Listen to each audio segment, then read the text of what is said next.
I'd love to welcome everybody to the third show of Poet Speaks with Broadstone Books, where we get to listen to featured poets read their work and discuss their poetry. We have a special guest with us today, Pamela Alexander. I'm happy to be here with you. And Thank you. today, among other things, we're going to talk about the act of remembering and what it means to Pam and her book, Left. In a sense, this book is a time travel and it offers us autobiography through spare and vulnerable lines, each a singular voice describing the past and requiring answers from it. And Pam, I would love if you would open with some of your poems from your book, Left. All right. Um, I'll read two. The first one is called Early Warning. The book is the story of my marriage, and this poem comes from a period of adjustment after the honeymoon. Now, everybody has a period of adjustment after the honeymoon, but we had that, and then we had a change, and then we had another adjustment, and then we had another change, and it went like that. So this is called Early Warning. Lazy, dangling from pink wings, they sailed in slow circles under the 10-foot ceilings. We bombed the nest on the porch, faculty housing said. Some crawled inside the walls. Nothing we can do. Not lazy, damaged, half poisoned, they staggered, bombed, bombing. We found them thrashing on windowsills, drowning in cups of coffee. Meanwhile, he was afraid of the stems on blueberries. He might choke. Afraid of other men. They might guess. Afraid of being alone. As I sat reading in bed, a wasp thwacked against my sternum, dropped inside my nightgown, stung. The marriage bed. We had fallen. We were falling.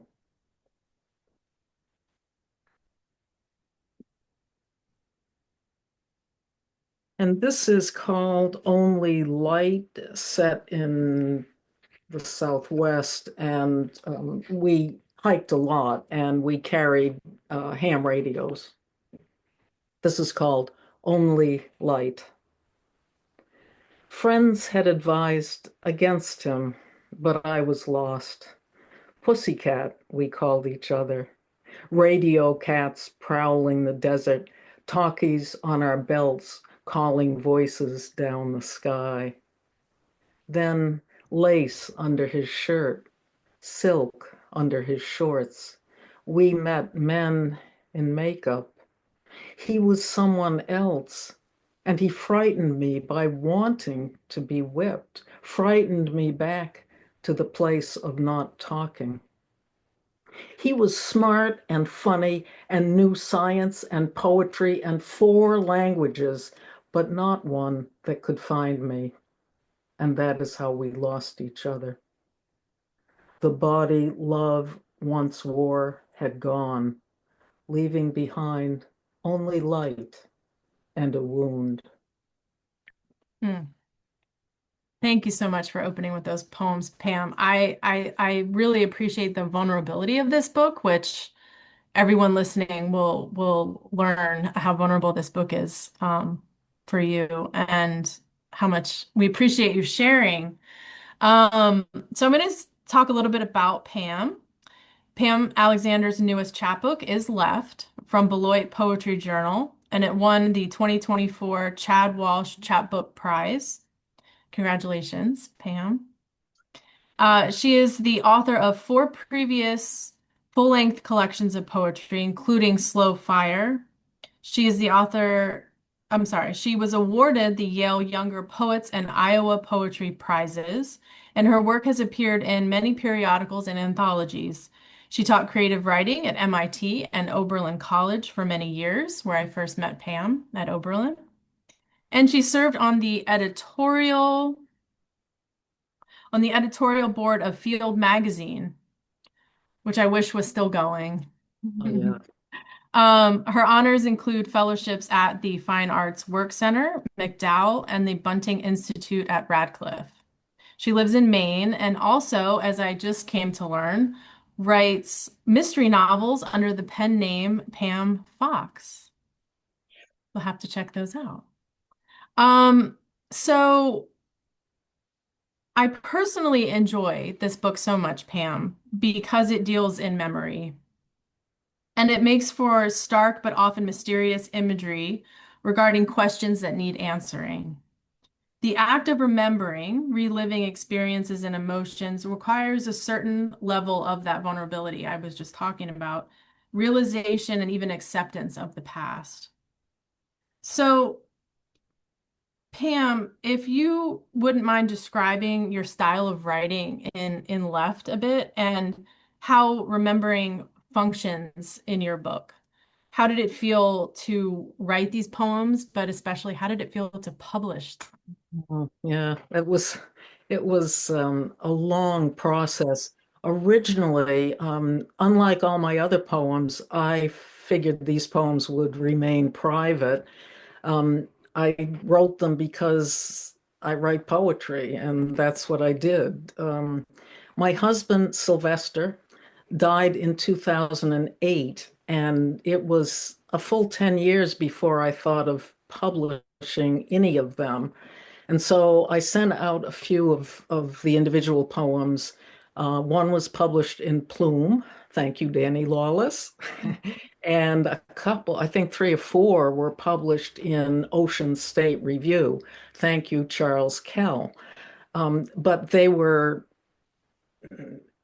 I couldn't publish many of the poems because they were all linked in a narrative.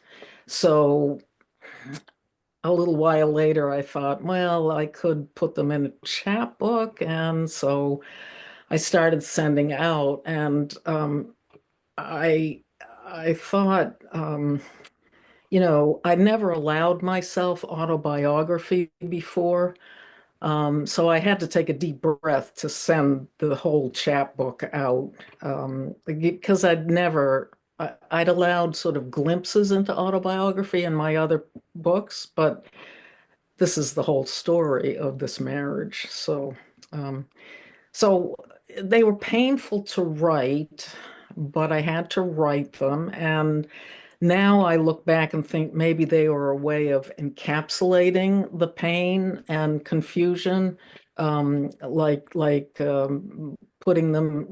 ashes in an urn, somehow um, putting limits on them. I'm not sure. I've never written poems like this. I mean, written like this before, and I don't know that I w will again. Mm. Um, so out the chapbook went, and I thought I was ready, and then I got the call from Beloit, and I wasn't so ready. I don't know.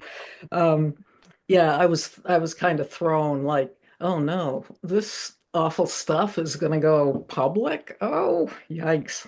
Mhm. So an old friend of my husband said something to me. He said, it's not about you, it's about the poetry. And that helped. But I'm still very conscious of my vulnerability in Left, and I'm really anxious to get my next full-length collection published so the books will show that this autobiography business is an anomaly for me. So Hmm. it's been quite a journey, but in the end, of course, thank you, Beloit Poetry Journal. Yeah, definitely. It's interesting, Pam, when we were talking with Martha, a similar thing happened to her when her husband passed, and she suddenly was thrown into having to write the more personal, less research, because your books also have been research based, at least John James Audubon, Right. very research based. So I know that it's a shift in perspective and the vulnerability and also access to yourself, I think. And it just goes to show you how important writing and poetry is to the poet to get through what they're going through, but then to share it is a whole nother animal. Oh, So we appreciate you doing that, definitely. thank you. Um, So I think that we might all agree that writing is actually a constant act of remembering. Um, the past sort of ticks by, the present is in actuality quite brief. And we seem to live in memories because we're making them every second that passes. So what we write of the present becomes past, and therefore what we write of the future is predicated on the past. Would you read some other po another poem for us that speaks to remembering in some way? Oh, maybe Rivery was, Yes. yeah. Yeah, let's hear Rivery. Yeah. I'm This looking forward to hearing this one. this is toward the end of the book, and again, it's set in the Southwest. Rivery. As if some god made a cast of this river, pressed its features into sand, sharp creased channels, riffles, stony flats, smooth boulders with downstream shadows of debris.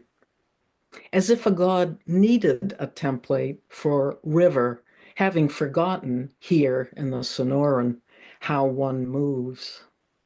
Quarter mile wide and dry, zebra-tailed lizards whisk into brush as I walk the hot wash. Midstream, cottonwoods tap unseen water, the river's underground shadow.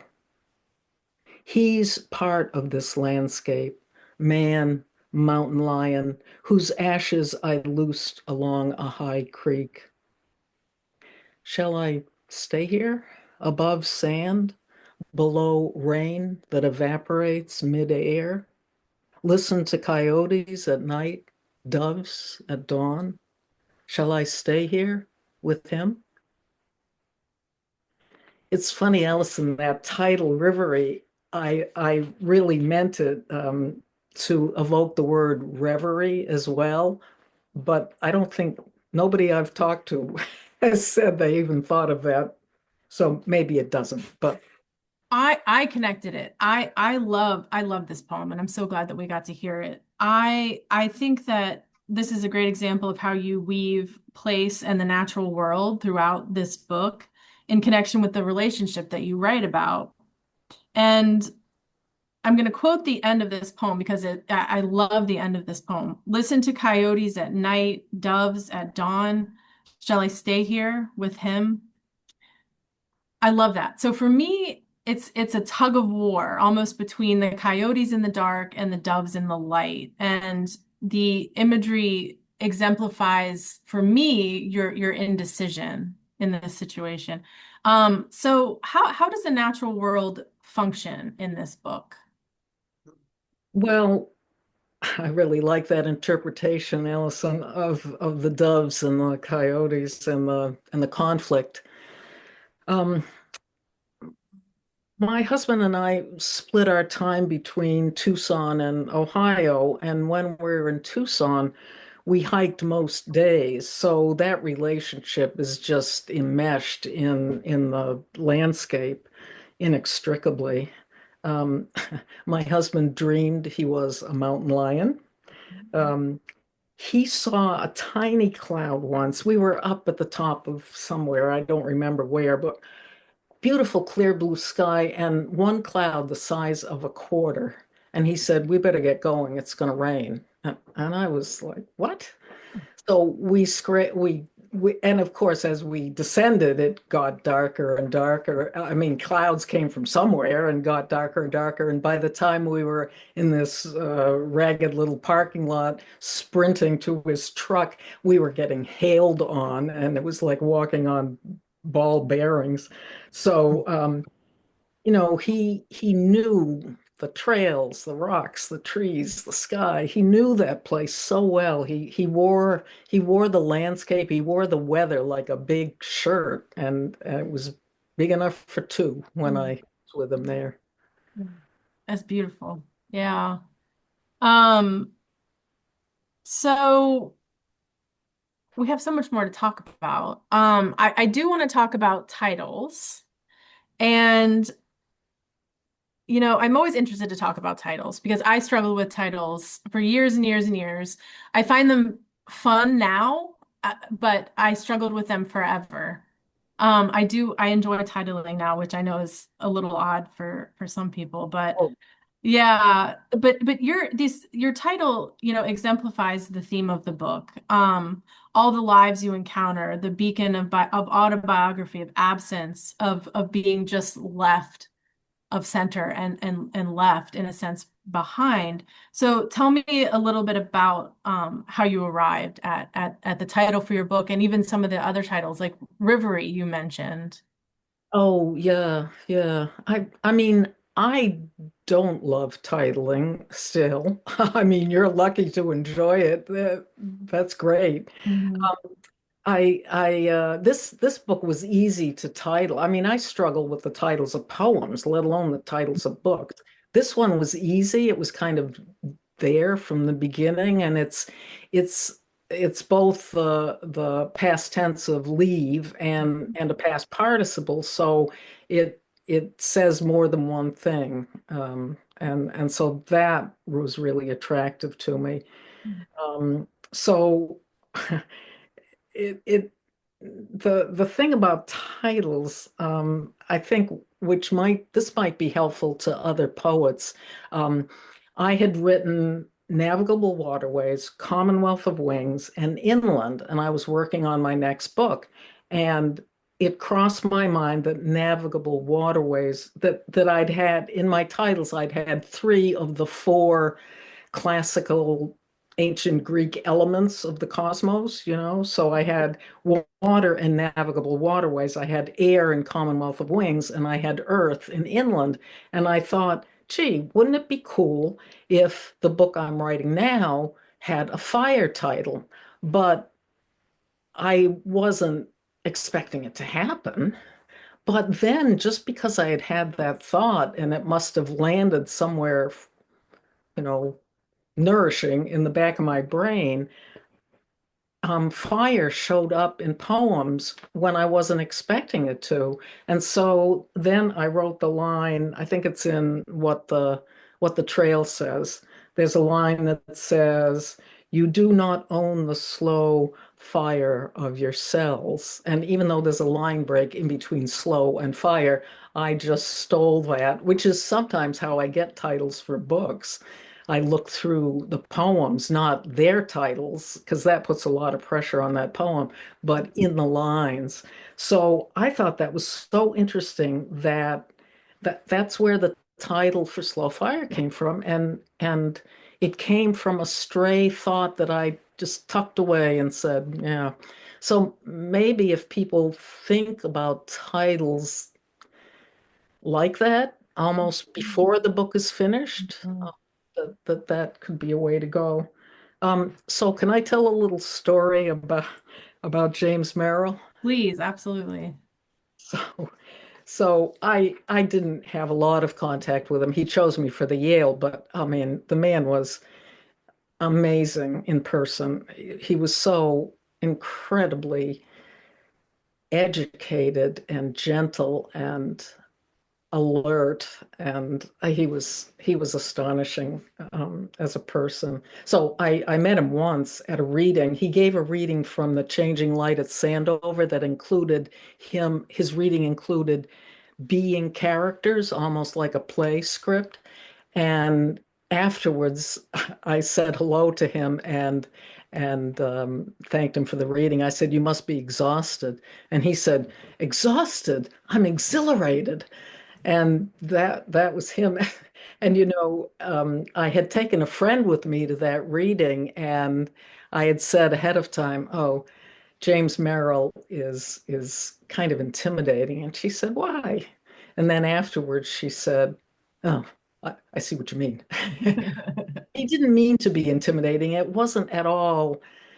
It was just my own insecurities as a older, younger poet that made me feel that way. But he was amazing. And so I asked him at some point to recommend me for something or other, and he called me up. It was quite late in his life. He called me up and said, "Yeah, sure, I'll recommend you." And then he said, tell me what you're working on in that gentle, gentle voice of his. And I said that I had a manuscript almost done. And he said, tell me the title. And I said, A standing wave. Oh, sorry. Yes, a standing wave is a mountain. And there was the most diplomatic pause. And then he said, sometimes titles are the last to come. Oh my goodness. I thought, yeah, yeah, not a That was winning a time, polite, polite pause. very polite. So that book became Inland. So 2 syllables. Yeah. Right. So, How this, about yeah, this is interesting. Sam and I were talking in New York this past weekend, and we're talking about titles, and even when we had Luisa Gloria on, we were talking about titles and how her title Callbearer came. And for me, and you sort of reference this, if you have a title, for me, they sometimes for the book act as